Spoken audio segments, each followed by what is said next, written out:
here. I'm with Christian Leadership Partners. And for the last 7 days or so, we've been going over our experiences in the wilderness and actually trying to learn from them. And, I've actually pointed out over these 7 days that the wilderness experience is not what you think it is. A lot of people will go in and they can't wait to get out of the wilderness. They can't wait to get back to the way life was before. But yet we have to understand this simple fact that God actually gave us the wilderness as an opportunity to be able to go to that next level, to be able to get us to our promised land. We've got to get through the wilderness experience to be able to get there. Now, you would think that this would be a harsh place, some place where God's going to whip us into shape, where he's going to melt us and pour us into the right mold and everything else. That's not what the wilderness experience was. Now, there was a difficult wilderness experience when we look at the children of Israel when they left Egypt. They complained the whole time. For all 40 years that they were out there, they kept saying, I want to go back to Egypt. I want to be back in Egypt, and I don't want to change the way that I think. And you're thinking, how could they do that? Why would they want to go back to slavery? Why would they want to go back to being beaten? Why would they want to go back to leeks and onions when they got milk and honey looking them right in the face? Why would they want to do those things? Well, let me give you a little bit of a story. In 2003, when I deployed to Baghdad, Iraq, we were given a sector which was in downtown Baghdad. And we got a call one night that there was a huge demonstration in our sector and we needed to get down there very quickly. Otherwise, it was going to turn into a full-blown riot. So our entire company got together, we got in our vehicles, we went down there, and the moment that we got on site, we realized that it wasn't at all what we thought it was. What happened was that there was about 1,500 people that were there, all armed to the teeth with guns and weapons and ammo and everything else, but they were all residents. They were all allowed to have those guns and weapons and everything. The problem was that there was a guy holding off the entire crowd with a knife.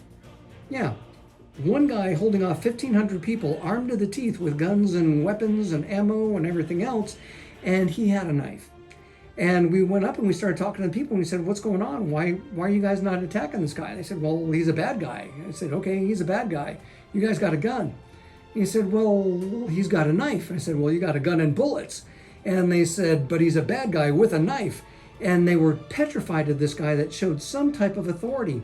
They had been under control of Saddam Hussein for 50 years. And during those 50 years, Saddam Hussein ruled them with an iron fist. I mean, they had to have birthday cakes on his birthday. They had to do all these things or else they would be thrown into jail. They would be killed. They would be robbed. They were petrified of anybody that showed any kind of authority. Even when we showed up, we didn't have any problems with the local establishment. We had problems with the foreign fighters that were there. And so what happens is that these people were overthrown by these people, and they were only there for 50 years. The children of Israel were in Egypt for 400 years. They had a lot to change in their hearts and their minds. Romans 12:2 says, don't be conformed to this world, but rather be transformed by the renewing of your mind. So what we want to do is we want to renew our mind and start looking in the wilderness and not try and get back to what we came out of slaves to, whether it was sin or whether it was distractions from God or whether it was something that wasn't good for us. And yet God puts us in the wilderness as not an opportunity, not as a time off, but as a place where we can sit down on a rock and we can listen to what it is that God has to tell us. And a lot of times what will happen is that people will see us out in the wilderness and they'll say, those guys must have sinned. Those guys deserve exactly what they're getting. They're absolutely getting nothing because they've sowed nothing. We have all these different types of things and we try and figure out, and other people will even tell us why we're in the wilderness, and they're totally wrong because they're not in line with what God says about us. And in fact, Exodus 14:3, it says this, then Pharaoh will think the Israelites are confused. They are trapped in the wilderness. Well, the promise is that God has said that it doesn't matter what other people say about us. And even in fact, God will actually confuse others about what his plan is for us so that we can make sure that we're successful. So we want to make sure that we take exactly what it is that God gives to us and we use it to our fullest ability. When other people see us and they condemn us and they say, you know what, they've done bad things, or they're evil, or that's what they get, or that's what they want, they're rooting for our failure. We have all these problems with other people. We have to keep this in mind. And this is what Jesus told us in the Beatitudes.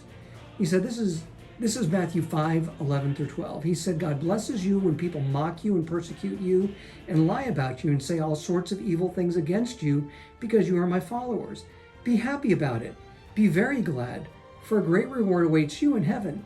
And remember, the ancient prophets were persecuted in the same way. God's got a promise for us.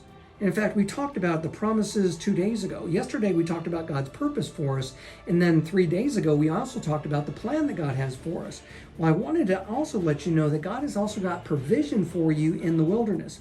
And we see this in a couple of different instances, especially with the children of Israel. To begin with, before they left Egypt, God said it twice. God said it to Moses up on the mountain in Sinai in the wilderness. And then he told them again when they were there in Egypt that they would strip Egypt of its wealth. They would take everything that Egypt owned. They would take all of their gold, all of their silver, everything. And in fact, the women would do it. They would go to their neighbors and say, I want that, and I want that. And you know what God did? He gave them a favorable look in the Egyptians' eyes. And because of that favorable look, they were able to take all of Egypt's wealth and go into the wilderness with it. Now, you might not be rich, you might not have hit the lotto, you might not have gotten everything that you wanted, but I want you to know that God will give you the provision that you need to not only get through the wilderness, but also to be able to live on the other side of it. So God's provision is for you while you're there in the wilderness, and what we want to do is we want to make sure that we use it wisely. You know, Moses had to build the tabernacle, and this is in the first year of them actually having left Egypt, and he said, if you want to donate anything, just let us know. But we're going to build a place for God to inhabit while he's with us here in the wilderness.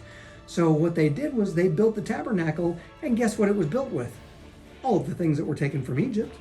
You know, the people came in and they said, I want to donate this. I want to give this. You know, my neighbor in Egypt gave me this, but I want to give it to the Lord's building here. And Moses had to stop them because they were giving so much of the things that they had actually taken from Egypt back into the tabernacle. So we know that God will actually provide for us that way. We also see that God provided, and we'll talk a lot more about this, but God also provided them water through a rock, and he also provided meat through quail in the wilderness. And in both of those instances, we see that God continually did that for 40 years. And in fact, he gave them manna for 40 years in the wilderness. They did appreciate it, but the reality is that God continued to provide for them while they were out there. He gave them the provision that they needed. He gave them the different things that they would need to be able to make it through the wilderness. And we need to start looking for those things that God has in store for us while we're out there in that wilderness experience. So we want to make sure that we take those opportunities and we work through that. So as we go through these step-by-step processes, what I want you to do is take the time to download the notes down below and fill them in with the slides that I provided for you down in the notes as well. If you're able to do that, then I think that you'll see that this is actually a great opportunity for you to be able to get that provision that's there for you in the wilderness and start working your way out of the wilderness towards your promised land. And you'll start being able to change the way that you think, just like what Romans 12:2 told us. So let's take that time to be able to do those things. I do encourage you to stop by and visit my website. My website is christianleadershippartners.org. If you go there, you'll be able to see all the different products that we own and that we provide for you. You can also download any one of the free coaching sessions that we have there as well. So if you're able to get there, there's plenty of resources that are there to help get you through these wilderness experiences and into your promised land experience. And don't be afraid to look at what we're doing, and you know, you're more than welcome to plan a trip with us, to come down with us down to the different opportunities there in Central and South America. And I know and I believe that you can actually make a difference in other people's lives. The moment that you take your eyes off of yourself and put it onto someone else while you're in the wilderness, it'll change all the way that you look at things. And I really do encourage you to do that. But in the meantime, I'd love for you to be able to share this video with others.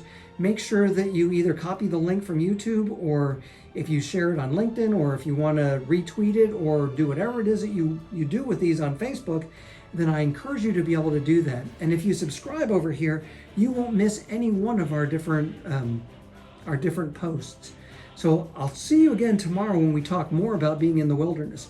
But in the meantime, why don't you be a miracle going someplace to happen?